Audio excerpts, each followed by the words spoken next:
ITQ 엑셀 기출시험 문제 본격적으로 풀어드리겠습니다. ITQ 시험은 기출 유형이 거의 비슷합니다. 따라서 유형이 조금씩 다른 기출문제 몇 개만 분석을 해봐도 시험의 전체적인 윤곽을 바로 파악하실 수가 있을 것입니다. 문제지를 보겠는데요. 답안 작성 요령 부분을 먼저 살피셔야 됩니다. ITQ 엑셀 시험은 제1작업, 제2작업, 제3작업, 제4작업이라고 하는 총 4개 시트를 작성해서 제출하셔야 됩니다. 작업은 반드시 제1작업부터 순서대로 작성하라고 제시가 되어 있죠. 맨 첫 번째 시트인 제1작업 시트에 기본표를 작성하고요. 이 시트의 내용, 즉 이 기본표를 가지고 나머지 다른 시트들을 계속 만들어 나가게 됩니다. 만일에 이 시트에 내용을 잘못 입력해버린다면 이후에 있는 다른 시트들, 제2작업, 제3작업, 제4작업 시트들 내용도 모두 틀어져 버리겠죠. 다음 지시사항을 계속 보시면요.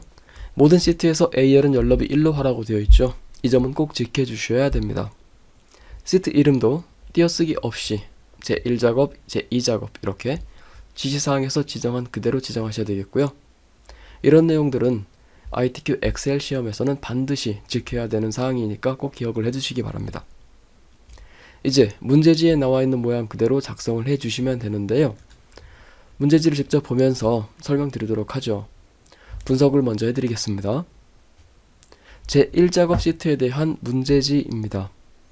여러분께서는 빈 시트, 즉 아무것도 입력되어 있지 않은 빈 시트에 지금 화면에 보이는 형태로 표를 구성하셔야 됩니다. 자세히 살펴보죠. 먼저 가장 중요한 점이죠. 앞에서 설명을 드렸듯이 모든 작업 시트의 A열은 열너비 1로 한다고 했습니다. 그래서 A열 너비가 이렇게 좁게 보이는 것입니다. 아래에 있는 표를 보시면 4행부터 14행까지 작성이 되어 있네요.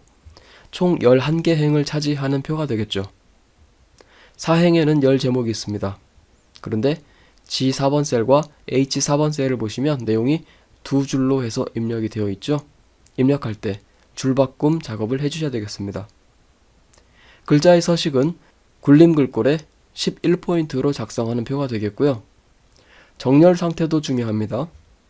문자 데이터들은 모두 다 가운데 정렬을 해야 되고요. 숫자는 오른쪽 정렬을 하는데 오른쪽 셀 테두리에서 살짝 떨어져 있는 것이 보이시죠?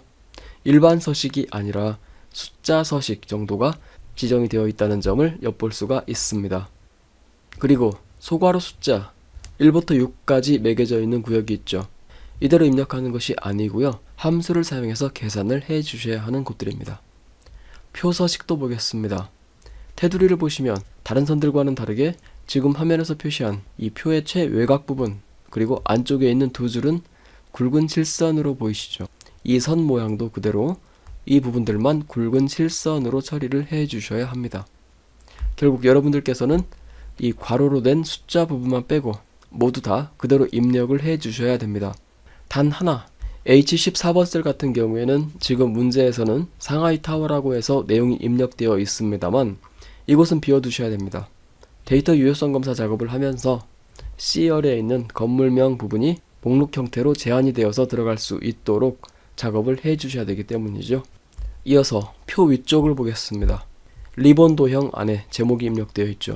도형을 삽입한 다음에 내용을 입력하고 문제에서 지시하는 대로 글꼴이나 글자 크기, 도형 스타일 등을 차례차례 지정을 해주시면 되겠습니다. 도형 오른쪽에는 결제란이 있죠. 결제라고 입력되어 있는 칸을 보십시오. H열 안에서 선 나누기가 되어 있죠.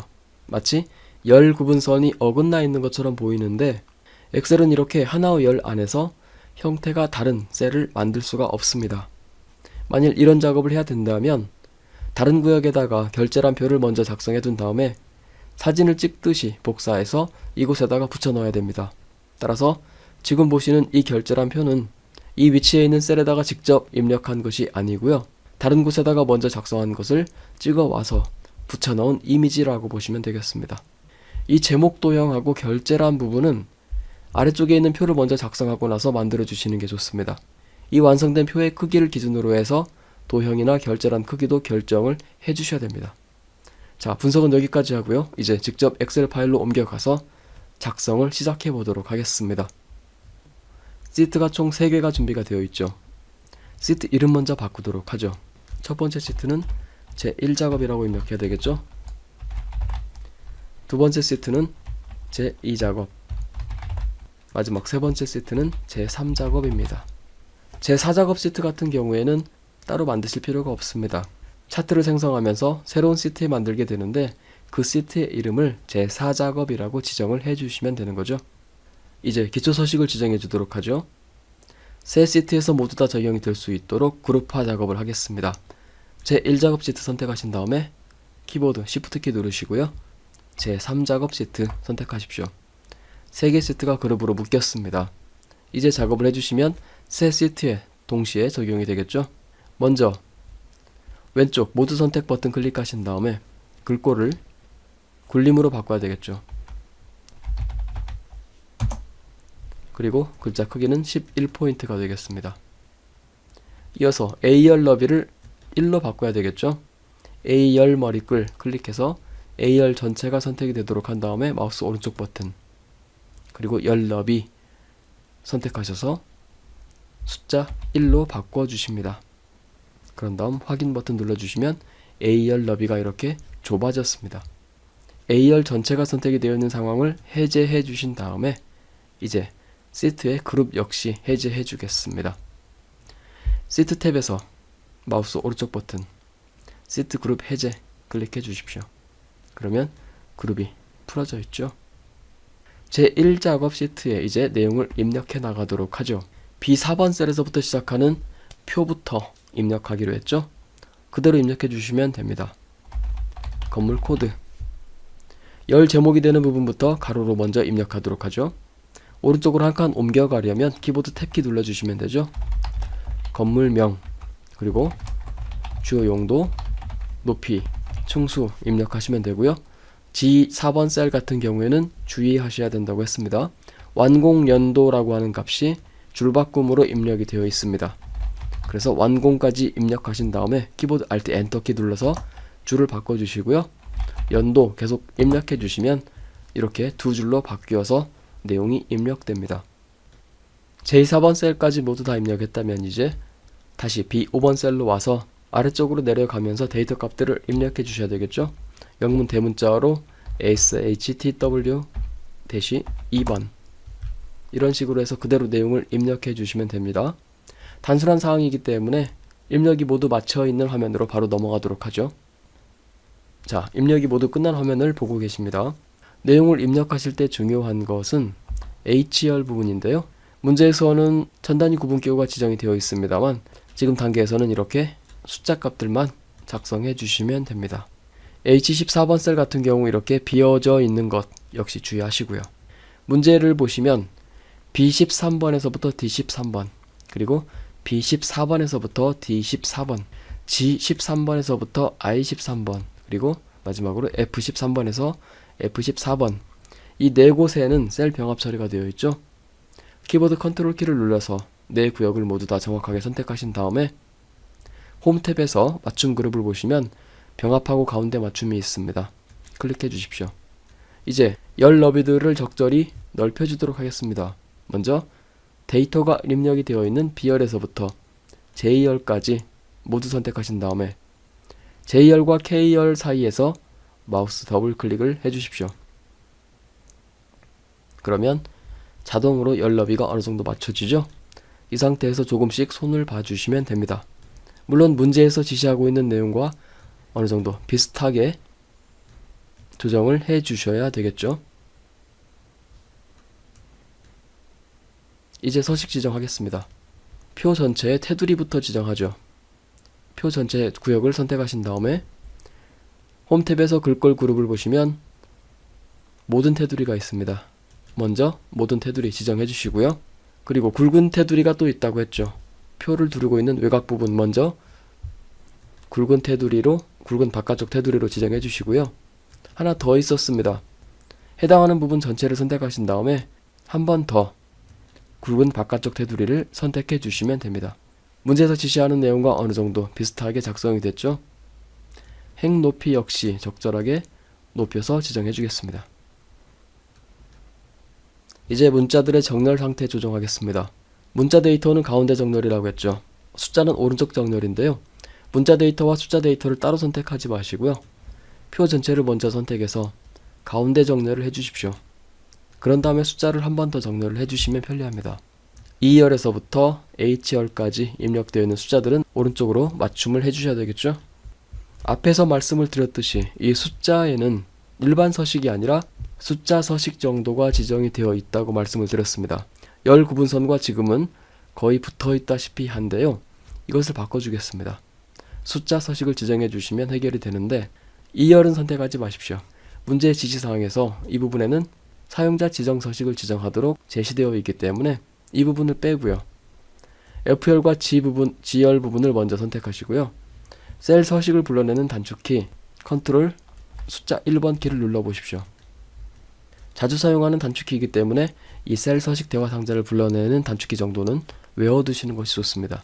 이 상태에서 숫자 범주를 선택하시고 확인. H열을 다시 선택하신 다음에 또다시 셀 서식 대화 상자 불러내시고요.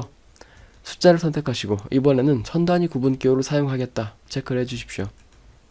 그러면 문제에 지시하고 있는 내용과 어느정도 유사한 숫자 표시 형식이 지정이 됐습니다. 이제 열 제목 부분을 셀 배경색을 바꿔주겠습니다. 주황색으로 선택한다고 했죠. 두 군데 더 있었죠.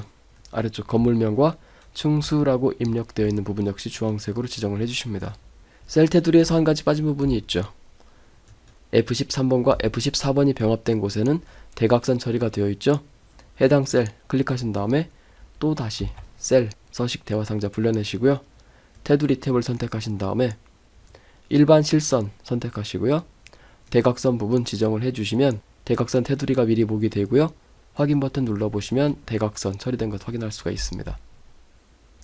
이 정도로 해서 이제 표 내용이 어느 정도 완성이 되었다면 반드시 오타가 있는지 점검을 해주시기 바랍니다.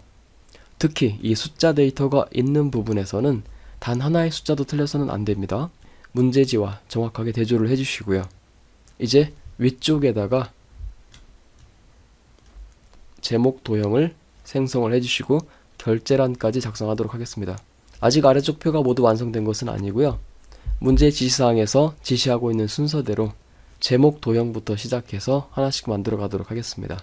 리본 형태의 도형을 삽입하려면 삽입 탭에서 도형 그리고 별 및 현수막 그룹을 보시면 리본 도형이 있습니다. 선택해서 적절한 크기로 문제에서는 G열과 H열의 경계선 정도까지 표가 작성이 되어 있죠. 역시 문제처럼 적절하게 내용을 입력할 수 있도록 넓혀주시고요. 내용을 입력하십니다. 서식 지정해야 되겠죠. 홈 탭으로 가서 문제에서 지시하고 있는 그대로 글꼴은 굴림 그리고 글자 크기는 24포인트라고 했죠. 굵게 해주시고요. 글자 색은 검정입니다. 다시 한번 리본 형태를 적절하게 조정을 중간중간에 해주시고요. 그리고 리본의 채우기는 노란색입니다. 리본 도형을 선택하시면 기존에 없었던 그리기 도구라고 하는 탭이 리본 메뉴에 생성이 되는데요. 여기에서 할 수 있습니다. 도형 채우기를 노란색으로 지정을 해주십시오. 그림자 스타일도 지정하죠. 도형 효과에서 할 수 있습니다. 그림자 명령에서 문제에서 지시하고 있는 오프셋 오른쪽 아래 대각선 방향을 선택해 주시면 그림자 스타일이 지정됩니다. 이제 그 오른쪽에 결제란 생성해야 되겠죠. 다른 곳에다가 먼저 작성을 한 다음에 그 내용을 사진을 찍어 오듯이 복사해 오겠습니다. 현재 표에서는 문제에서 지시하고 있는 그대로 작성을 할 수가 없기 때문이죠. 적당한 곳을 지정하죠. 저는 아래쪽 오른쪽으로 좀 더 내용을 옮겨가서 이 정도 구역에다가 결제란을 만들어 두겠습니다. 적당하게 표를 만들도록 하죠. 이 두 곳을 병합을 해주고요. 여기에 결제라고 입력합니다. 세로 방향으로 내용이 입력되어야 되겠죠. 셀 서식 대화 상자 불러내시고요. 맞춤 탭에서 세로 방향 선택해 주시면 되죠.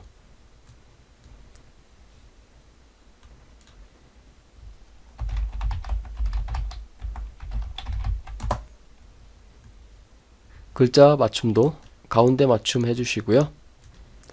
적절하게 표의 열 너비를 조정을 해주신 다음에 테두리까지 모두 다 작업을 해주십시오. 모든 테두리 지정해야 되겠죠. 됐습니다.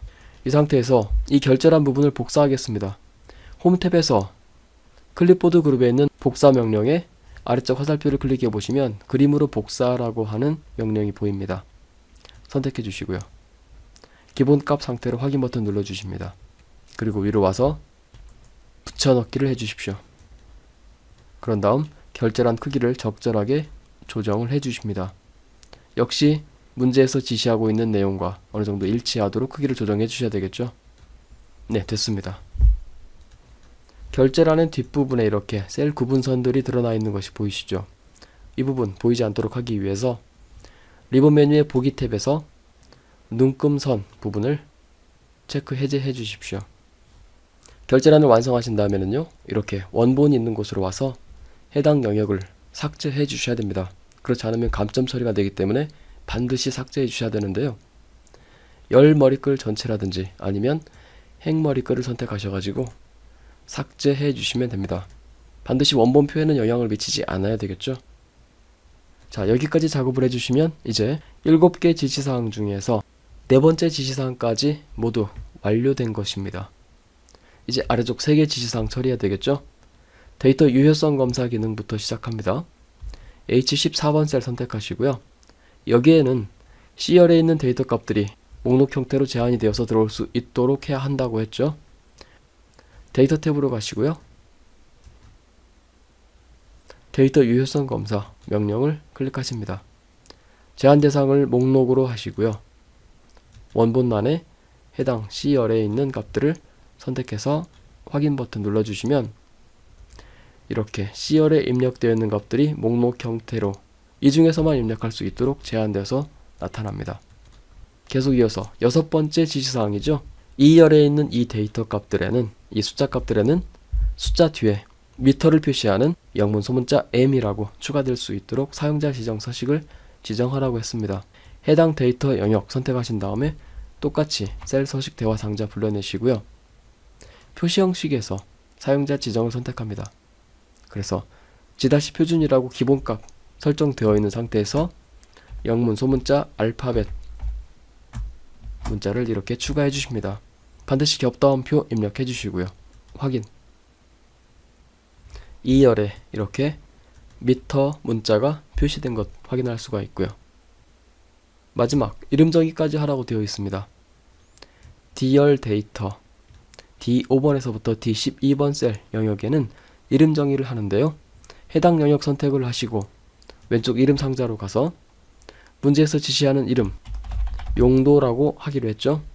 이름 작성하신 다음에 반드시 엔터키 눌러주셔야 이름 정의가 마무리됩니다.